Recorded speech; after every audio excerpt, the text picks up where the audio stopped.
Hey guys, just wanted to do a few quickies to catch up. This is for the students and the professionals, I guess, and for anyone curious, of course.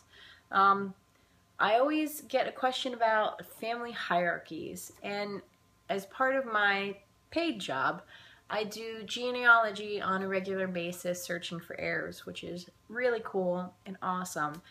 So I actually learned to print out a chart because, you know, second cousins, third cousins, twice removed, it all gets extremely confusing to me. So when we ask the deceased, you know, who are you in relation to the person that's come to see me, sometimes the answer isn't quite what we expect. When we say, I feel like she's on the mother level, well, the mother level could be an aunt that raised her. The mother level could be a stepmom. The mother level could be, you know, a biological mom that, you know, ended up, the person was adopted, because I've had that happen before. And when we say, you know, the grandparent level, that can mean a lot of things too. That can mean the neighbor that they visited as a child and the person always had cookies, and you know, it meant a lot to that person growing up, even though they weren't necessarily a grandparent in a very strict sense. So these things can be kind of confusing when you're just starting out. So I always envision the chart that I have on paper in my head, and it really helps me to kind of sort through things. So if you develop your own chart, you can refer in your brain and say, hey, deceased, here is my chart. Where are you on this chart? This is a big one, especially with communicating with symbols, because if you can present your chart and the other person can show you, that's fantastic.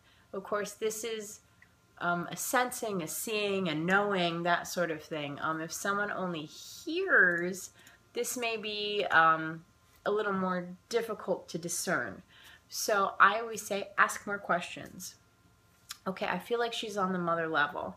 And the person is like, well, my mother is still here. So you go back and say, okay, how do you relate to her on a maternal level? Are you her biological mother?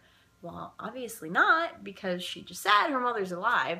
So how do you perceive yourself as being a mother to this person? Can you show me a memory or a picture that I can give to the client to be able to better figure out who you are? Or if you have to, you know, skip that altogether and be like, okay, let's find a different way to relate who you are. But obviously, genealogy and family hierarchy is one of the things that I and most people rely upon. So how can we make that a little more effective? Well, having the chart helps me. A lot of people will ask specific questions. Okay, are you on the father's side? Are you on the mother's side? Because it makes a big difference. One simple question can answer a lot of things. Okay, well, it feels like a grandparent, and it's a woman, a grandmother. Are you on the father's side or the mother's side? Okay, well, that's split. Okay, are you the father's father? You know, so it just kind of branches into more and more specific questions, and that's definitely one way to go about it. It takes a little bit longer than the chart, but again, it's another option. So a lot of people also don't know their dead people. That's one of my biggest complaints. How could you come to me and not know your dead people? It's kind of hysterical. So if they don't know their dead people, you can ask about family hierarchy all you want, but you know, they won't know. So always write it down, or have them write it down and say, can you check with a relative that would be able to verify who this is in reference to so-and-so, and then just jump to the message and, you know, go back. Because these days so many families are divorced and remarried, or, you know, people move cross country, and we don't really remember Aunt Margaret from Colorado that we visited when we were 6 and then never again.